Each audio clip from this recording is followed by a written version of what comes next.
Assalamualaikum warahmatullahi wabarakatuh. Saya Mutiara Oktoriani, salah satu mahasiswa dari Universitas Islam Negeri Syekh Ali Hasan Ahmad Ad-Dari Padang Sidimpuan dengan NIM 2340200002. Jadi teman-teman, di video kali ini saya akan membahas sedikit tentang pasar keuangan internasional. Oke, langsung saja. Pasar keuangan internasional ini adalah wadah bagi perusahaan ataupun seseorang, di mana dengan mudah melakukan transaksi jual beli instrumen keuangan maupun hasil alam seperti tambang. Nah, sederhananya seperti ini teman-teman. Pasar keuangan internasional ini adalah sederhananya seperti ini teman-teman. Uang bisa berpindah dari tangan yang punya dana ke tangan yang butuh dana. Nah, yang namanya internasional berarti berbicara bukan tentang hanya dalam satu negara, tetapi lebih dari satu negara. Nah, berarti uangnya keliling dunia. Saya ada istilah ataupun sebutan untuk pasar keuangan internasional ini. Pasar keuangan internasional itu ibarat jantung ekonomi global. Dalam artian, jantung adalah jika berhenti berdetak, maka alirannya akan berhenti juga. Bayangkan, uang bisa jalan-jalan lintas negara. Contohnya dari Jakarta ke New York, cuma lewat klik transaksi saja. Makanya teman-teman, perubahan dalam satu negara itu sebenarnya sangat terasa langsung ke negara lain, karena tadi semuanya terikat. Nah, itulah tadi pengertian dari pasar keuangan internasional. Kemudian kita lanjut membahas tentang motif menggunakan pasar keuangan internasional. Yang pertama yaitu motif untuk memberikan kredit di pasar asing. Artinya, kenapa investor atau lembaga mau menyalurkan uangnya ke luar negeri? Yang pertama dikarenakan tingginya tingkat suku bunga. Nah, kalau bunga di luar negeri lebih tinggi daripada di dalam negeri, tentu investor akan tertarik. Logikanya seperti ini, teman-teman. Uang bakal jalan ke tempat yang kasih imbalan hasil paling besar. Kemudian yang kedua itu taksiran kurs mata uang. Nah, kalau diperkirakan nilai mata uang asing akan menguat, maka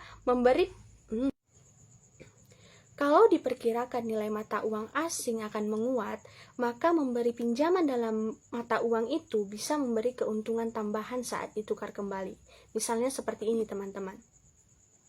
Kalau dolar diperkirakan naik, maka saat uang kembali ke rupiah, berarti nilainya jadi akan semakin besar.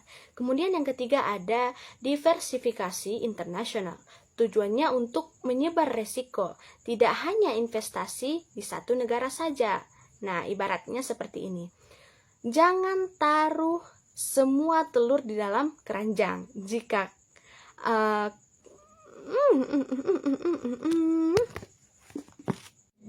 Kemudian yang terakhir ada diversifikasi internasional.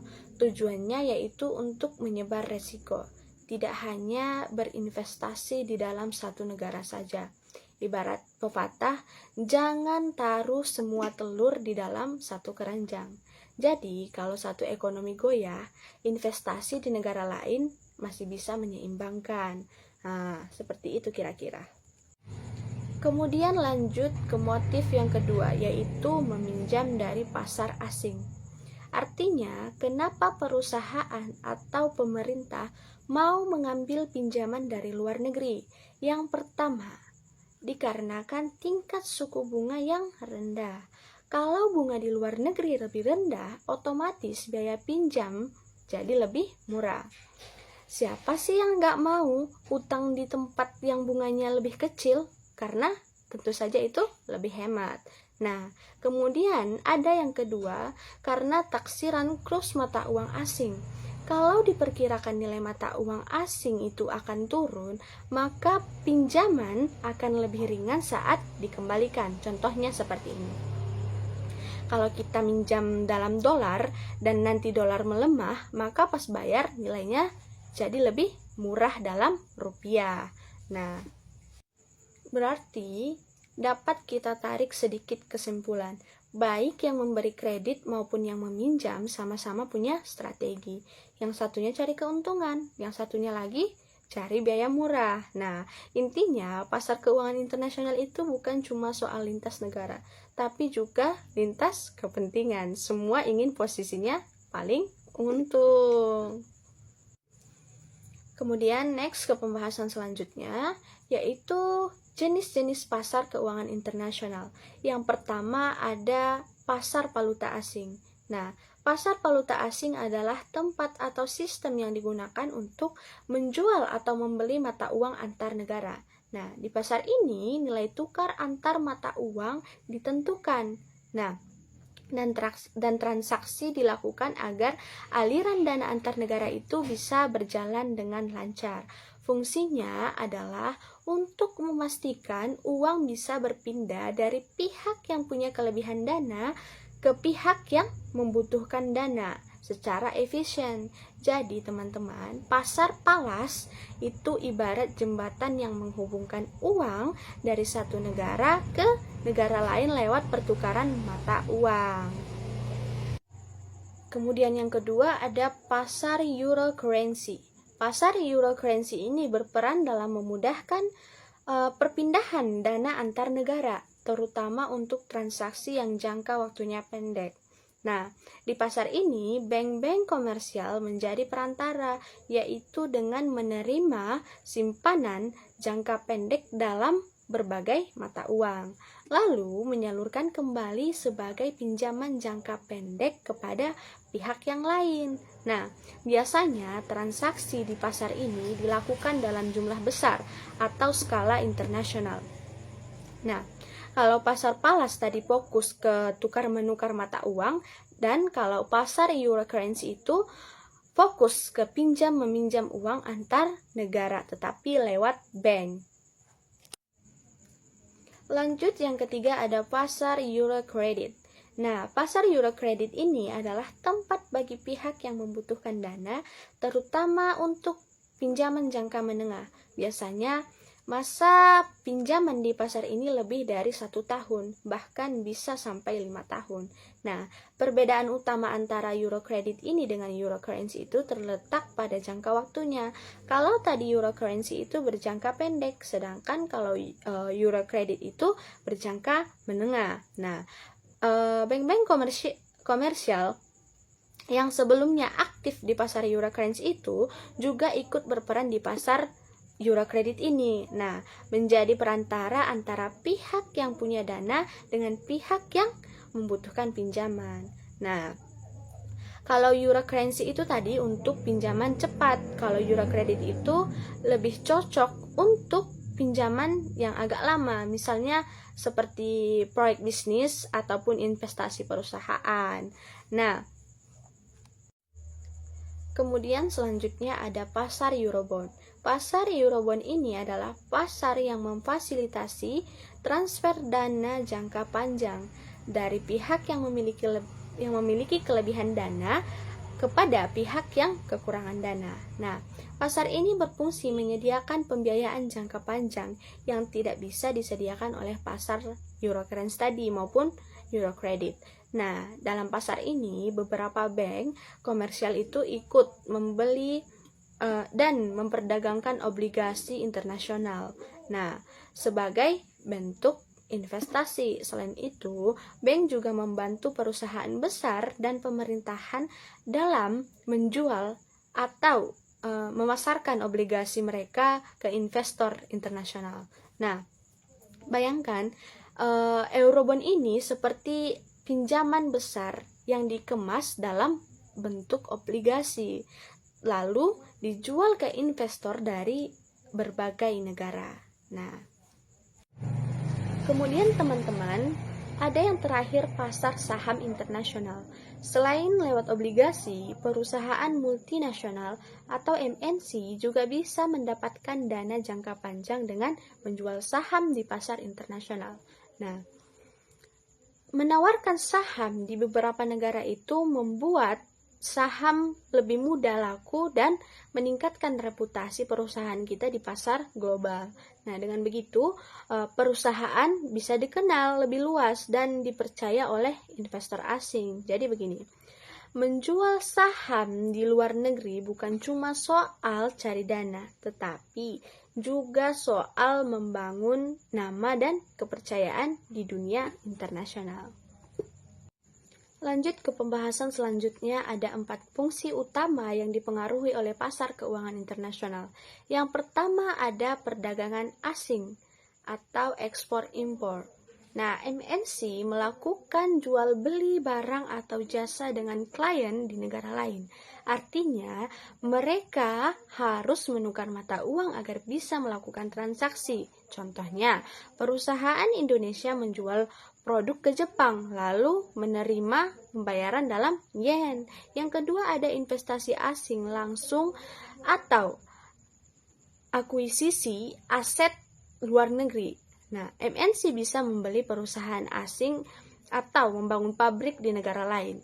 Nah, ini butuh konservasi mata uang dan mengikuti kondisi pasar keuangan di negara tersebut. Contohnya, perusahaan Jepang membuka cabang di Indonesia dan membayar biaya dengan rupiah. Yang ketiga, ada investasi jangka pendek atau pendanaan dalam bentuk sekuritas asing. Nah, MNC bisa menempatkan dananya sementara di instrumen keuangan luar negeri.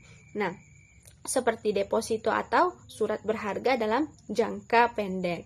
Tujuannya untuk mendapatkan keuntungan cepat dan mengelola kelebihan kas. Contohnya, perusahaan menaruh dana di obligasi jangka pendek milik Amerika Serikat. Nah, ada yang keempat, pendanaan jangka panjang atau obligasi saham internasional. MNC bisa mencari dana dari luar negeri dengan menjual obligasi internasional atau saham di bursa luar negeri. Ini membantu perusahaan mendapatkan modal besar dalam jangka waktu panjang. Contohnya, perusahaan menerbitkan obligasi di pasar Eropa untuk mendanai ekspansi globalnya. Kesimpulannya seperti ini, semakin besar operasi internasional suatu perusahaan, maka semakin besar juga pengaruh pasar keuangan global tersebut terhadap nilainya. Karena setiap pergerakan kurs dan suku bunga bisa mempengaruhi laba setiap perusahaan tersebut. Jadi sebelumnya teman-teman, MNC adalah perusahaan multinasional, perusahaan besar yang menjalankan kegiatan bisnis di lebih dari satu negara. Artinya perusahaan ini punya kantor cabang, pabrik, atau anak perusahaan di berbagai negara, bukan cuma di satu negara atau negara asalnya. Jadi, kalau satu perusahaan tidak hanya beroperasi di Indonesia, tapi juga punya cabang di Malaysia, Jepang, atau Amerika, nah itu namanya MNC. Contoh sederhananya seperti ini. Coca-Cola berasal dari Amerika Serikat, tapi produknya dijual hampir di seluruh dunia. Atau Toyota adalah perusahaan mobil asal Jepang, punya pabrik di berbagai negara, termasuk di Indonesia. Nah, ada yang lebih terkenal lagi, yaitu Unilever. Nah, perusahaan asal Inggris dan Belanda. Nah, punya produk di berbagai negara seperti apa produk Unilever? Yang paling terkenal adalah Pepsodent, Rinso, Sunsilk, ya, Dove, dan masih banyak lagi. Kesimpulannya seperti ini, MNC itu seperti perusahaan lintas batas negara. Modalnya dari satu tempat, produksinya bisa di tempat lain, dan hasilnya dijual ke seluruh dunia. Makanya MNC itu sangat tergantung pada pasar keuangan internasional. Kenapa saya katakan seperti itu? Karena semua transaksi mereka itu lintas mata uang, lintas negara. Nah, berarti daripada itu semua, pasar keuangan internasional ini berperan penting dalam menghubungkan kegiatan ekonomi antar negara. Melalui pasar internasional ini, modal dan mata uang bisa berpindah dari satu negara ke negara lain. Meski ada perbedaan budaya, pajak, dan aturan, pasar ini tetap membuka peluang bagi investor dan perusahaan untuk ekspansi. Nah, ada beberapa jenis pasar keuangan internasional seperti pasar valuta asing, euro currency, euro credit, dan pasar modal internasional. Semuanya membantu kelancaran transaksi dan pembiayaan di tingkat global. Dan jangan lupa, istilah dari pasar keuangan internasional ini adalah jantung ekonomi global. Mungkin hanya itulah yang dapat saya sampaikan, mudah-mudahan bermanfaat bagi kita semua. Dan terima kasih atas atensinya teman-teman telah menonton video ini. Dan sekian yang dapat saya sampaikan. Kurang dan janggalnya saya mohon maaf kepada semuanya. Terima kasih. Wassalamualaikum warahmatullahi wabarakatuh. Bye-bye.